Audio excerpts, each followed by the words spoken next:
300 BC में Cyprus शहर में ज़ीनो नामक एक बहुत धनवान व्यापारी रहता था। फिनिशिया से पेरिस की यात्रा के दौरान उनकी नाव उनके सभी धनमाल के साथ डूब गई, बस उस एक इवेंट की वजह से, जो इवेंट न ज़ीनो के कंट्रोल में था और न किसी और के। एक धनवान आदमी अचानक गरीब हो गया। इमेजिन आप ज़ीनो होते, आपकी प्रतिक्रिया क्या होती?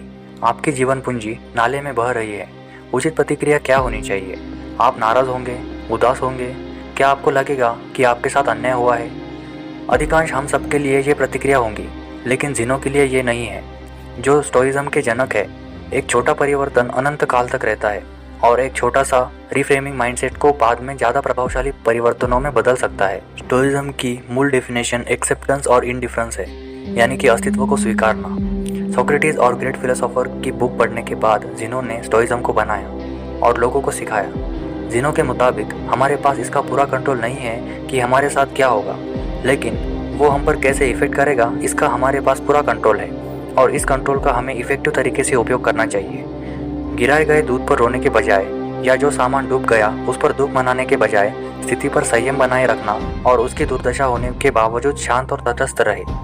आज लोग अनजाने में स्टोइक्स को ऐसे लोगों के रूप में देखते हैं जिन्हें मन से तोड़ा नहीं जा सकता, जो लोग अक्सर इमोशनल एक्सट्रीम तक नहीं पहुँचते, क्रोध के दौरों से नहीं गुजरते और ना ही एक्सट्रीम एंजाइटी से गुजरते हैं। लेकिन स्टोइज़म के पीछे का ओरिजिनल आइडिया इससे कहीं अधिक था।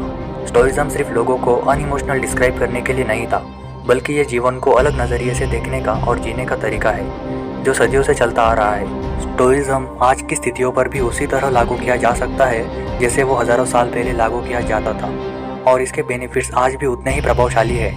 स्टोइज़म हमें नेगेटिव एक्सपीरियंस से नेगेटिव इमोशंस को प्रोसेस करना सिखाता है और उन इमोशंस को बदल देता है जो हमें दुनिया का एक अनोखा दृष्टिकोण देते हैं। दृष्टिकोण, यही सब कुछ है। हर किसी के पास अलग अलग एक्सपीरियंस है और इसकी वजह से ये अलग अलग दृष्टिकोण होता है। जब स्टोइक्स एक जगह जमा होते थे, चर्चा करते थे और सार्वजनिक जगहों पर फिलोसॉफी सिखाते थे, उनकी सामान्य फिलोसॉफी व्यापक रूप से जानी जाती थी और इसके सिद्धांत सभी को बेनिफिट्स पहुंचा सकते हैं और इनको छिपाने का कोई मतलब नहीं, और इसका नतीजा गुलाम से लेकर राजा तक कोई भी सीख सकता है और स्टोइक बन सकता था, और इन्होंने ऐसा ही किया।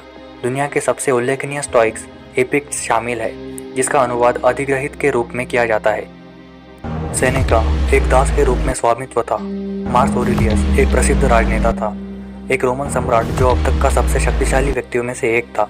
शुरुआती स्टोइक्स ने जो उपदेश दिया उसका अभ्यास किया, सभी प्रकार के भेदभाव से बचना और असमानता के खिलाफ लड़ाई का नेतृत्व करना, और उन्होंने कॉस्मोपॉलिटियन यानी कि महानागरीय शब्द का आविष्कार किया, जिसका शाब्दिक अर्थ है दुनिया का नागरिक।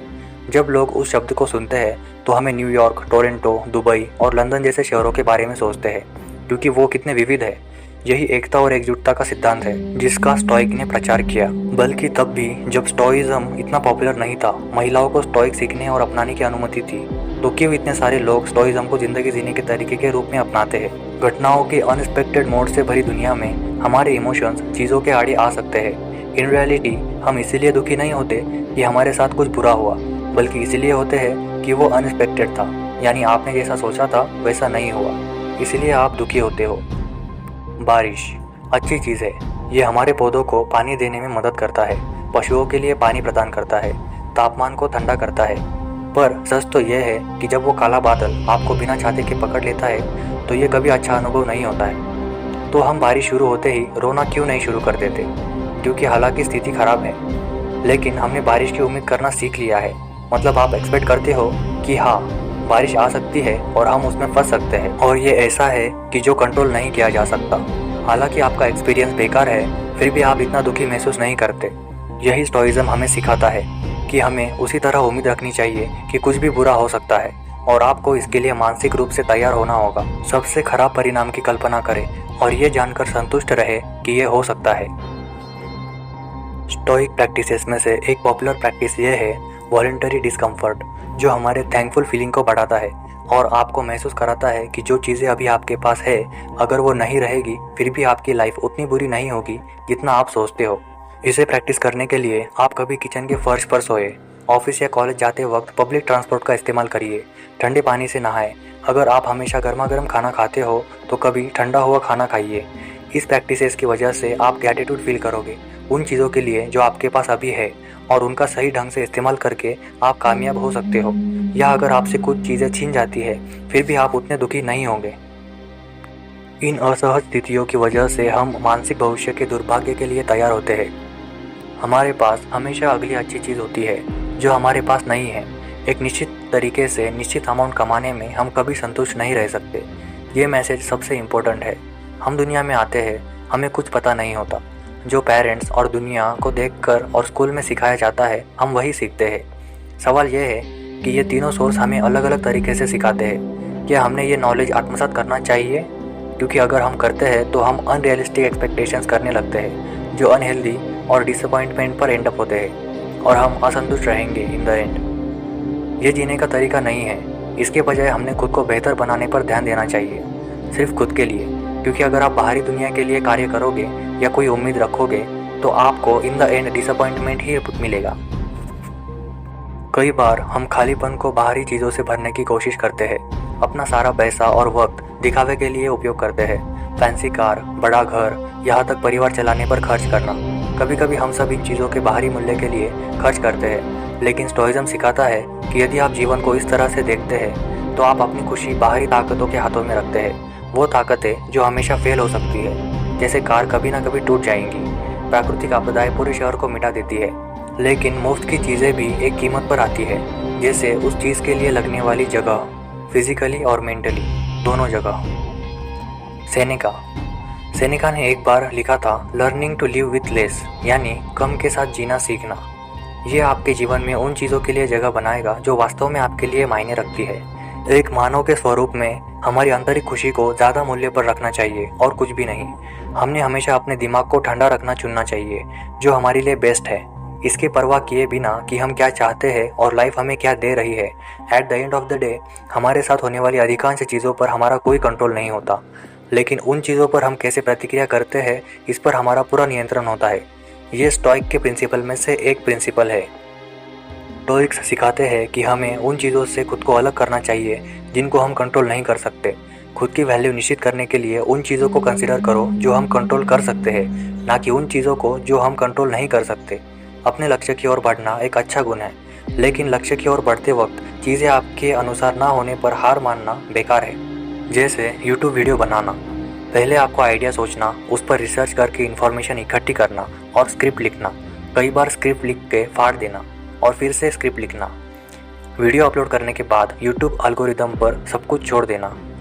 कई यूट्यूबर्स अपने फॉलोअर्स और लाइक पर अपनी हैप्पीनेस डिसाइड करते हैं, जिसकी वजह से डिसअपॉइंटमेंट फेस होती है और वो हार मान लेते हैं। जबकि हमें जज करना चाहिए एफर्ट से, हमने कितने एफर्ट से उस चीज़ को बनाया और उस पर अपनी हैप्पीनेस डिसाइड करनी चाहिए। अगर आप YouTube वीडियो की एल्गोरिदम पर डिपेंड होकर अपनी हैप्पीनेस डिसाइड करोगे जो आपके कंट्रोल में नहीं है तो डिसअपॉइंट हो जाओगे। बल्कि आप एल्गोरिदम को स्टडी करके उसके अनुसार अगली वीडियो बनानी चाहिए। Trust the process. कम के साथ जीना मतलब खुद को सामाजिक हथकड़ियों से बंधन मुक्त करना है। ऐसे व्यक्ति के बारे में सोचिए जो पिछले 6 महीने से कड़ी मेहनत कर रहा है और वो चाहता है कि उसका प्रमोशन हो, तो वो अपनी परफॉर्मेंस रिपोर्ट लेकर अपने बॉस के पास जाता है, लेकिन बॉस उसका धन्यवाद करते हैं लेकिन प्रमोशन नहीं करते। इस केस में वो व्यक्ति नहीं जानता कि बॉस का दिन खराब रहा होगा या कंपनी रेवेन्यू जनरेट नहीं कर रही होगी कि वो इतना अफोर्ड कर सके और आपसे हाई क्वालिफाइड लोग इस जॉब के लिए ट्राई कर रहे हो। वो व्यक्ति रीज़न नहीं जानता, लेकिन फिर भी वो अपसेट है। वो अपनी वैल्यू बस उस परफॉर्मेंस रिपोर्ट की क्वालिटी पर जज कर रहा है। अगर अभी भी सेम मेहनत जारी रखता तो कुल मिलाकर खुश रहता। सभी मायने में उसने अपने लक्ष्य को कम नहीं किया, जस्ट पोस्टपोन किया। यही माइंडसेट का रिफ्रेमिंग आपके लिए महत्वपूर्ण है।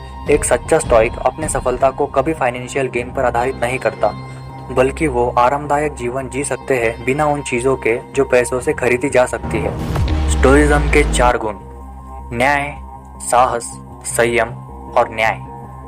ज्ञान आंतरिक क्या है और बाहरी क्या है, इसमें अंतर जानने की क्षमता होना ज्ञान है। हमारे साथ होने वाली चीज़ों पर हमारी प्रतिक्रिया चुनने के लिए विजडम का होना बहुत महत्वपूर्ण है। विक्टर फ्रैंक कहते हैं कि चीज़ होने के बाद हमारी उस पर प्रतिक्रिया देने से पहले थोड़ा स्पेस होता है और यही स्पेस हमारी पावर है, हमारी प्रतिक्रिया चुनने में। साहस, बस 2 शब्द: दृढ़ रहो और विरोध करो।